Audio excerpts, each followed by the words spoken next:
नहीं पर समझ की सुंदर काया है। Born to be remembered, born to be remembered, born to be remembered, born to be remembered। नमस्कार श्रोताओं, बॉर्न टू बी रिमेम्बर्ड के इस खास और बेहद ही रोचक सफर के साथ ही मैं संदीप भट्ट और बबीता जैन एक बार फिर से आप सभी का स्वागत करते हैं। जी हाँ, वैसे पता है संदीप, जितनी जल्दी हमें अपने श्रोताओं से मिलने की रहती है उतनी ही इन्हें भी रहती है। इसीलिए तो घड़ी का इशारा होने से पहले ही हमारा इंतजार करने लगते हैं। बिल्कुल, इनकी तरफ से हमें मिलने वाली प्रतिक्रियाओं से इस बात का अंदाजा लगाना मुश्किल नहीं है कि ये प्रोग्राम सभी के लिए कितना खास है। लेकिन जब तक हम इसकी अच्छाइयों को अपने जीवन में शामिल करना शुरू नहीं करेंगे, कार्यक्रम का मकसद पूरा नहीं होगा। बिल्कुल सही। और इसीलिए अब जिस खास शख्सियत से आपको हम रूबरू करवा रहे हैं वो भारतीय राजनीति के साथ साथ महिलाओं के विकास की प्रेरणा स्रोत भी हैं। इन्हें देश की पहली महिला कैबिनेट मंत्री के रूप में भी जाना जाता है। कपूरथला के शाही परिवार से ताल्लुक रखने वाली राजकुमारी अमृत कौर का जन्म आज ही के दिन 1889 में नवाबों के शहर लखनऊ में हुआ था। अब शहर लखनऊ हो और परवरिश रिहायशी, तो हर कोई इस ऐशो आराम की जिंदगी का लाभ उठाना चाहेगा। बिल्कुल बबीता, पर राजकुमारी अमृत कौर ने ऐसा नहीं किया। जिस क्षण से उन्होंने महात्मा गांधी के आदर्शों को अपने जीवन में उतारा, अपनी सभी भौतिक सुख सुविधाओं से किनारा कर लिया और इसके साथ ही एक तपस्विनी का जीवन बिताना पसंद किया। उनके पिता कपूरथला पंजाब के राजा हुआ करते थे, इसीलिए अमृत कौर की पूरी शिक्षा इंग्लैंड से हुई। लेकिन बाद में देश प्रेम की भावना के आगे सब कुछ छोटा लगने लगा और इन्होंने स्वतंत्रता आंदोलन में भाग लेने का निश्चय किया।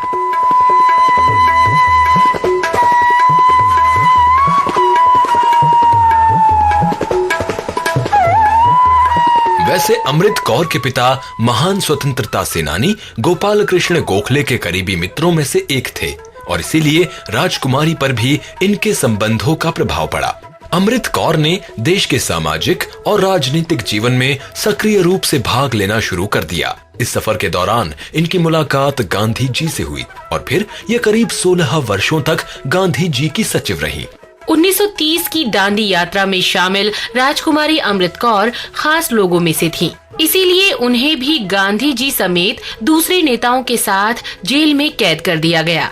यहाँ से बाहर आने के बाद वर्ष 1934 से इन्होंने अपना घर छोड़कर गांधी जी के आश्रम में रहना शुरू कर दिया और एक बार फिर से भारत छोड़ो आंदोलन में सक्रिय भूमिका निभाने की वजह से इन्हें कारावास की सजा दी गई।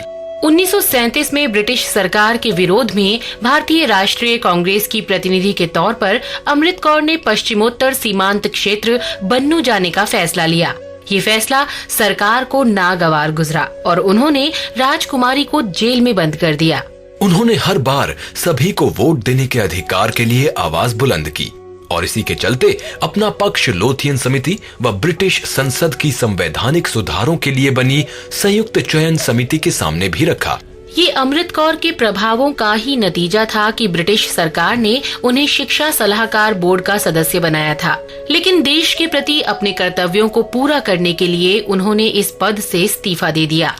महिलाओं की स्थिति को समाज में मजबूत बनाने के मकसद से इन्होंने वर्ष 1927 में अखिल भारतीय महिला सम्मेलन की स्थापना की, जिसके बाद वर्ष 1930 में इन्हें इस सम्मेलन की सचिव और फिर 1933 में अध्यक्ष मनोनीत किया गया। सिर्फ यही नहीं, राजकुमारी अमृत कौर के प्रभावशाली व्यक्तित्व के कारण ही 1945 में लंदन और 1946 में पेरिस के यूनेस्को सम्मेलन में इन्हें बतौर भारतीय सदस्य भेजा गया।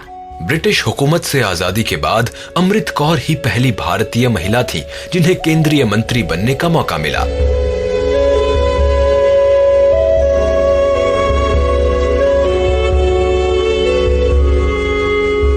वर्ष 1950 में इन्हें विश्व स्वास्थ्य संगठन यानी WHO का अध्यक्ष बनाया गया और आपको पता है ये सम्मान प्राप्त करने वाली भी वो पहली महिला और एशियाई थी। 1957 में इन्हें स्वास्थ्य मंत्रालय का कार्य सौंपा गया, जिसे पूरी जिम्मेवारी से निभाते हुए इन्होंने नई दिल्ली में अखिल भारतीय आयुर्विज्ञान संस्थान की स्थापना में योगदान दिया और इसकी पहली अध्यक्ष भी बनी। अपने समस्त दायित्वों को बखूबी पूरा करने के साथ साथ इन्होंने समाज कल्याण के लिए बहुत से कार्य किए। बाल विवाह और पर्दा प्रथा को रोकने की कोशिश की, साथ ही शिक्षा को निशुल्क व अनिवार्य बनाए जाने की गुजारिश की। इन्हीं कल्याणकारी योजनाओं और कार्यों के कारण अमृत कौर को अखिल भारतीय बुनकर संघ के न्यासी बोर्ड का सदस्य भी चुना गया। राजकुमारी विकास कार्यों में इस तरह मशगूल रहीं कि फिर उन्हें खुद की जिंदगी के बारे में सोचने का मौका ही नहीं मिला, या यूँ कहें कि उन्होंने कभी उसे तवज्जो ही नहीं दी। 2 अक्टूबर 1964 को इन्होंने इस दुनिया से विदा ले ली, लेकिन अपने पीछे भारत के विकास के सपने हमारी आंखों में आंसू के रूप में छोड़ गईं। तो आज राजकुमारी अमृत कौर की जयंती पर उन्हें सम्मान देने के लिए बस उनके सपने को पूरा करने का प्रण लीजिए और यही हमारी ओर से उनके लिए सच्ची श्रद्धांजलि होगी।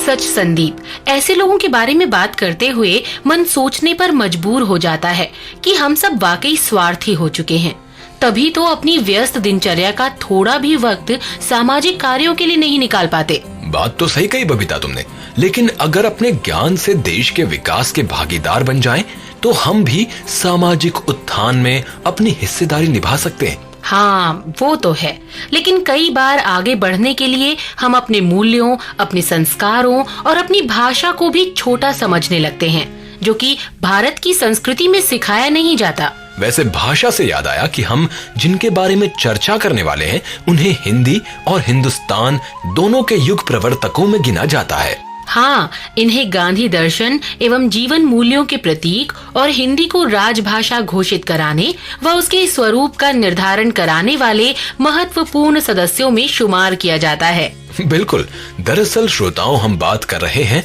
आज ही के दिन वर्ष 1902 में आंध्र प्रदेश के कृष्णा जिले में जन्मे मोटूरी सत्यनारायण की, जो आगरा स्थित केंद्रीय हिंदी संस्थान के संस्थापक भी थे।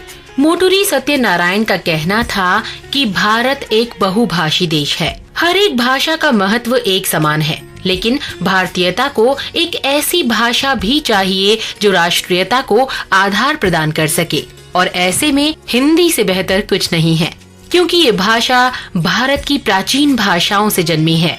महात्मा गांधी की प्रेरणा एवं आशीर्वाद से स्थापित दक्षिण भारत हिंदी प्रचार सभा के जरिए मोटूरी जी ने दक्षिण भारत में हिंदी के प्रचार प्रसार में महत्वपूर्ण भूमिका निभाई। बिल्कुल संदीप, किसी ऐसी जगह जहां हिंदी का वर्चस्व न के बराबर हो, वहां इस भाषा को विकसित करना वाकई काबिले तारीफ है।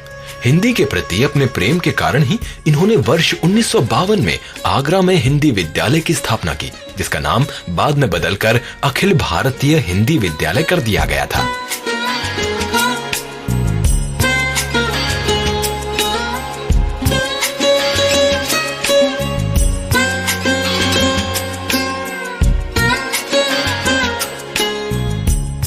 ये सब करने के पीछे मोटूरी जी का मकसद सिर्फ यही था कि वो नहीं चाहते थे कि हिंदी मात्र साहित्य की भाषा बनकर रह जाए, इसीलिए वो इसे व्यवहारिक जीवन में शामिल करना चाहते थे। भाषाई स्वतंत्रता को मजबूत बनाने के लिए मोटूरी जी ने देश में बहुत से संस्थानों की स्थापना भी की। इनमें से भारतीय संस्कृति संगम दिल्ली, मद्रास व हैदराबाद स्थित तेलुगु भाषा समिति, वर्धा स्थित हिंदुस्तानी प्रचार सभा और मद्रास व दिल्ली स्थित हिंदी विकास समिति जैसे संस्थान अब तक अपनी खास भूमिका निभाते आ रहे हैं। हिंदी के प्रति मोटूरी सत्यनारायण की निस्वार्थ सेवा को कई बार सम्मानित भी किया गया।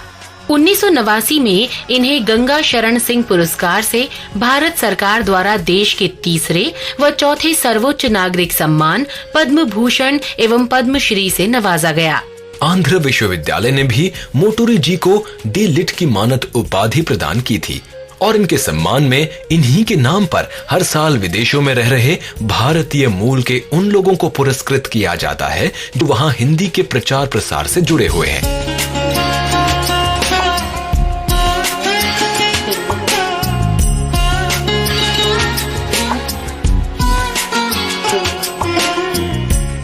मोटूरी सत्यनारायण जी न सिर्फ 20वीं सदी में हिंदी के उपासक थे बल्कि 21वीं व आने वाली कई सदियों तक इन्हें और हिंदी सेवा को एक दूसरे के पर्याय के रूप में देखा जाएगा। आज हमारी पूरी टीम मोटूरी जी के कार्यों के प्रति प्रतिबद्धता जताते हुए उन्हें समस्त हिंदी प्रेमियों की तरफ से दिल से शुक्रिया अदा करती है।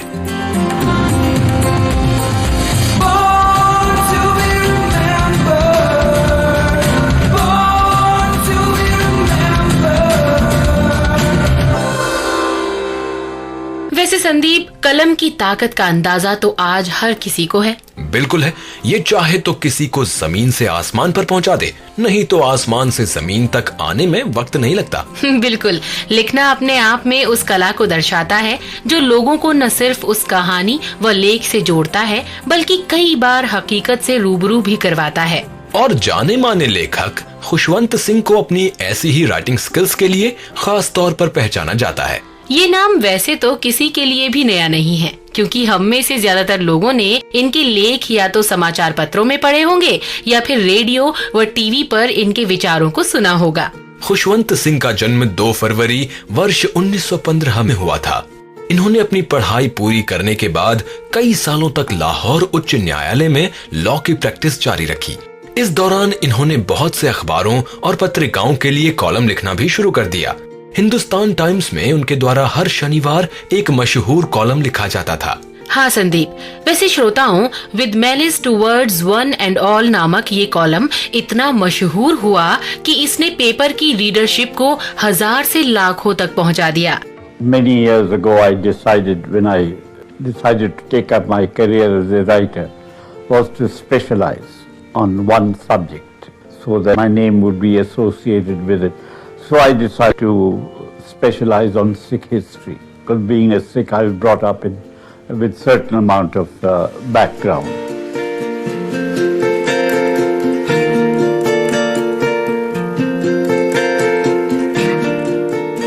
खुशवंत सिंह ने राजनीति से लेकर सामाजिक स्तर तक के हर विषय को इस तरह से पेश किया है कि उसे पढ़ने के बाद न सिर्फ समस्या का पता चलता है बल्कि कई बार उसके हल ढूंढने के तरीके भी पता चल जाते हैं। वर्ष 2000 में इन्हें सुलभ इंटरनेशनल सोशल सर्विस ऑर्गेनाइजेशन द्वारा honest man of the year award से नवाजा गया। बिल्कुल संदीप, दरअसल ये अवार्ड इन्हें आंध्र प्रदेश के मुख्यमंत्री द्वारा दिया गया था और खुशवंत सिंह के बारे में उन्होंने कहा था कि इस शख्स में एक बेहतरीन लेखक और समाज प्रेमी की भावना निहित है। सिर्फ इतना ही नहीं बबीता, खुद मिनिस्ट्री ऑफ एक्सटर्नल अफेयर्स ने माना है कि इनका ज्ञान और सफलता हर पल सीखते रहने की आदत का नतीजा है, जिसे नजरअंदाज नहीं किया जा सकता। बिल्कुल, खुशवंत सिंह ने अब तक बहुत से लेख, किताबें और नॉवेल्स लिखे हैं, जिनमें से 2 अंकों में प्रकाशित हुई हिस्ट्री ऑफ द सिख्स को एक क्लासिक माना गया है। इसके अलावा दिल्ली, ट्रेन टू पाकिस्तान और द कंपनी ऑफ वुमेन सबसे चर्चित रचनाएं रही हैं। वैसे इनकी सभी सफलताओं के पीछे खुशवंत सिंह की मेहनत और लगन भी छिपी है। तभी तो करियर के शुरुआती दिनों में ये सुबह 4 बजे उठकर अपने हाथों से कॉलम लिखते थे। Superstition and religious bigotry, and that's why I spend all my time writing against both. I'm an agnostic. The older I grow, the more confirmed I am in my agnosticism. I work from 4 to 5 in the morning, right till the evening. There's nothing else I can do. I'm too old and decrepit.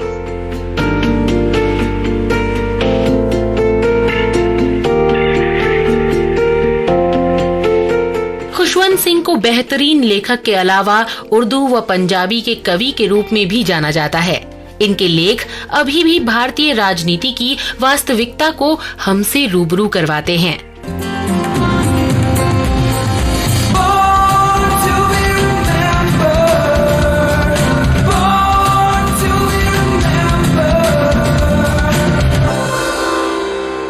और बबीता, बातें करते हैं कुछ खेल की दुनिया से जुड़े लोगों की, क्योंकि आज का दिन इस क्षेत्र के लिए बेहद ही खास है। अरे संदीप, सीधे सीधे बोलो ना कि तुम अपने पसंदीदा खेल हॉकी के बारे में बात करने के लिए परेशान हो रहे हो। बात तो दरअसल सही कही, लेकिन आज हॉकी की दुनिया के जिस खिलाड़ी का जन्मदिन है, वो नाम उन्हें मिले सम्मानों से कहीं बड़ा है। बात तो सही है, चलो फिर तुम्हारी मान ही लेते हैं और अपने श्रोताओं को मिलवाते हैं भारतीय हॉकी टीम की शान कहे जाने वाले केडी सिंह बाबू से। वैसे 2 फरवरी वर्ष 1922 में उत्तर प्रदेश के बाराबंकी में जन्मे केडी का वास्तविक नाम कुंवर दिग्विजय सिंह था और इनकी शख्सियत की तारीफ सिर्फ हम ही नहीं, इनसे जुड़ा हर एक शख्स करता है। फिर चाहे वो उनके पड़ोसी रहे हों या खेल का साथी, सब केडी का सम्मान दिल से करते थे और आज भी करते हैं। पढ़ने लिखने में बाबू शुरू से ही अच्छे रहे और साथ ही खेल में भी। उस वक्त हॉकी को इनके नाम के पर्याय के रूप में पहचाना जाने लगा था। बाबू ने अपने करियर की शुरुआत देवा मेले में हुए हॉकी टूर्नामेंट से की।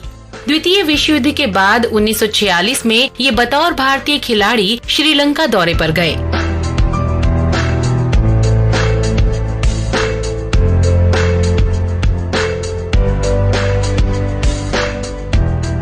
वर्ष 1947 में इन्होंने केन्या, युगांडा, तंजानिया जैसी बहुत सी जगहों पर भारतीय हॉकी टीम का साथ बखूबी ही दिया। वैसे बबीता, क्या तुम्हें पता है कि इस टीम के कप्तान कौन थे? ये भी कोई भूलने वाली बात है, हॉकी के जादूगर कहे जाने वाले मेजर ध्यानचंद। इस टूर्नामेंट के दौरान भारतीय टीम ने कुल 200 गोल किए थे और इनमें से सबसे ज्यादा 70 गोल करने का श्रेय किसी और को नहीं बल्कि खुद केडी बाबू को जाता है। अभी तक ये खेल ब्रिटिश इंडिया के लिए खेले गए थे, लेकिन आजाद भारत के साथ भारतीय टीम में बाबू को खेलने का मौका मिला वर्ष 1948 में। वैसे ये चुनाव ओलंपिक के लिए किया गया था। इस वक्त टीम के कप्तान किशन लाल थे, जबकि उपकप्तानी बाबू ने संभाली थी और इनकी कोशिशों ने आजाद देश की हॉकी को उसका पहला ओलंपिक गोल्ड मेडल दिलवाया।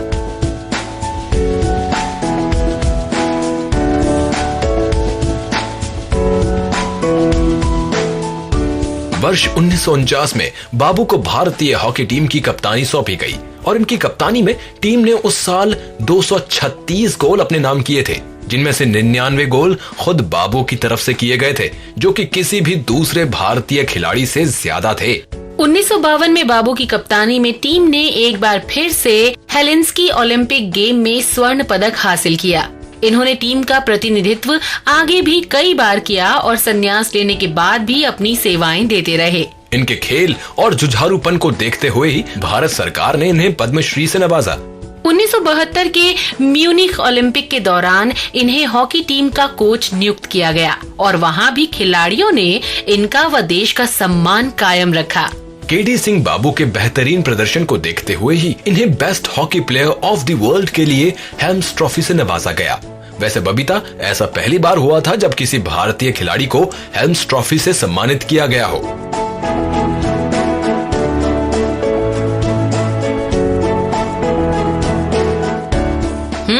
और पता है संदीप, यही वो साल भी था जब इन्हें एशिया के बेस्ट स्पोर्ट्समैन का खिताब दिया गया था।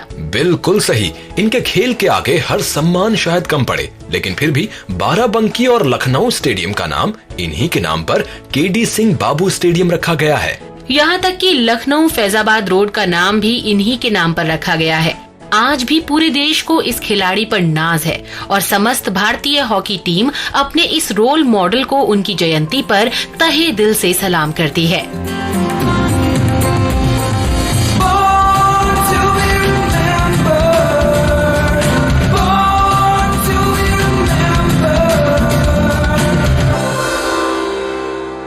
वैसे संदीप, ये हॉकी तुम्हारा फेवरेट गेम ही है या इसे खेलना भी आता है तुम्हें? हाँ, क्यों नहीं। चलो, तुम्हारा खेल तो हम बाद में देखेंगे, लेकिन उसके पहले बात करेंगे आज ही के दिन 1882 में जन्मे जाने माने आयरिश लेखक जेम्स जॉयस की। राइट बबीता, मैंने इनकी फेवरेट बुक यूलिसिस भी पढ़ी है। बड़ी ही इंटरेस्टिंग बुक है और ये कहानी डबलिन शहर में रहने वाले 3 लोगों के इर्द गिर्द घूमती है और उस शहर से उन्हें मिले अनुभव को बयां करती है। हाँ, मैंने भी सुना तो है इसके बारे में, लेकिन जिस वक्त इस किताब का प्रकाशन हुआ, इसे लेकर कई तरह के वाद विवाद भी हुए। पर कहते हैं ना कि पढ़ने वाले जब तक राइटर को समझेंगे नहीं, उसकी कहानी सफल नहीं हो पाती। ऐसा ही कुछ जॉयस के साथ भी हुआ। इस बुक को पहचान तो मिली, लेकिन काफी इंतजार के बाद। पर जब मिली तो ऐसी कि इनका नाम 20वीं सदी के फेवरेट राइटर्स की लिस्ट में शामिल हो गया। जॉयस एक बड़ी फैमिली से ताल्लुक रखते थे, मतलब 10 भाई बहनों में सबसे बड़े थे। लेकिन पढ़ने में अच्छे होने की वजह से परिवार ने जॉयस की पढ़ाई को जारी रखने में पूरी मदद की। साहित्य की ओर जॉयस का रुझान बचपन से ही था।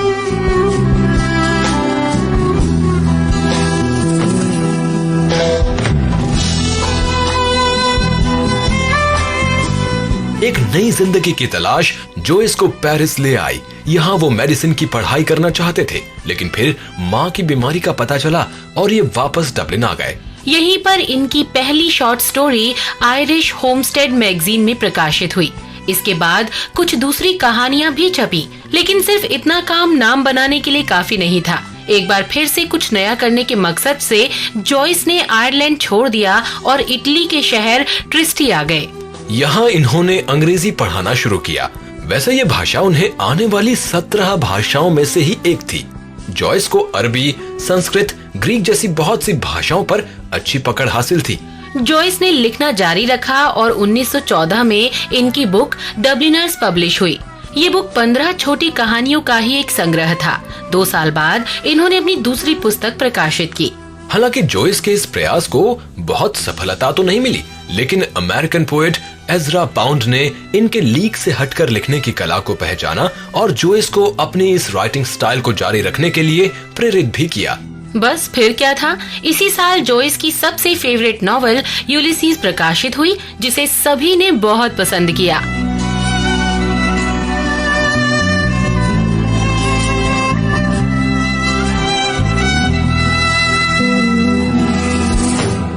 जिंदगी के बहुत से उतार चढ़ावों का सामना करने वाले जॉयस की सेहत ने अब उनका साथ देना कम कर दिया था। इन सब तकलीफों से उनकी आंखों की रोशनी भी प्रभावित हुई। The matter shocked them awfully, really, whatever you wrote. When I began writing, it was a great period of shock. But there was a much more sinister influence, which was to try and reduce prose style to gibberish. In my youth, there was a tremendous blind alley. A whole lot of good writers went down, which they tried to give what they called stream of consciousness, in which they gave what everyone was thinking and feeling, apart from what they were saying or doing. But when it came to prose, the English common man knows what prose is. He talks it all the time himself, and he wasn't going to be taken in. And there were a lot of Americans, headed by one called Gertrude Stein, who wrote absolute gibberish. And then they hired a poor dotty Irishman called James Joyce, never heard about him, but he was thought to be a great influence in my youth. Was he? And he wrote absolute rot. He began writing quite well, and you could see him going mad sentence by sentence. If you read Ulysses, it's perfectly sane for a little bit, and then it goes madder and madder. But that was before the Americans hired him. And then they hired him to write Finnegan's Wake. सब कुछ धीरे धीरे छूट रहा था, लेकिन लिखने की आदत कभी नहीं छूटी। इन सब के बीच 1939 में लंबे समय के बाद जॉयस की नॉवेल फिनिगन्स वेक प्रकाशित हुई। ये बुक भी इनके सफल प्रयासों में से एक रही और इसे यूएस व यूके में बुक ऑफ द वीक से नवाजा गया। ये सफलता आगे भी जारी रहती अगर जॉयस हमारे बीच होते। 13 जनवरी 1941 में आंतों की सर्जरी के बाद इनके शरीर ने इनका साथ छोड़ दिया और 59 वर्षीय जॉयस हमसे दूर हो गए। लेकिन आज भी जब कभी नए और बेहतरीन शब्दों का इस्तेमाल करने वाले लेखकों के बारे में चर्चा होती है, जेम्स जॉयस का नाम सबसे पहले आता है। नई सोच रखने वाले इस मशहूर लेखक को हमारी पूरी टीम की तरफ से दिल से सलाम।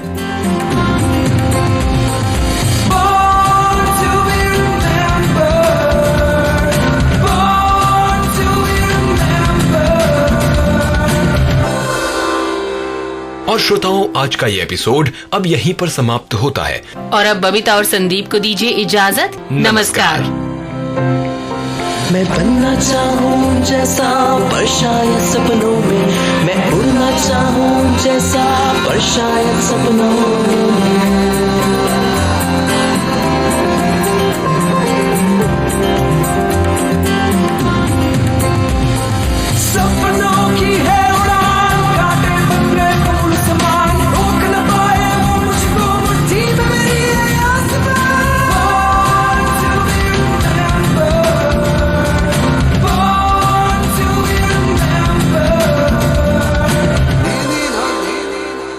इस कार्यक्रम के कार्यकारी निर्माता जैनेन्द्र सिंह,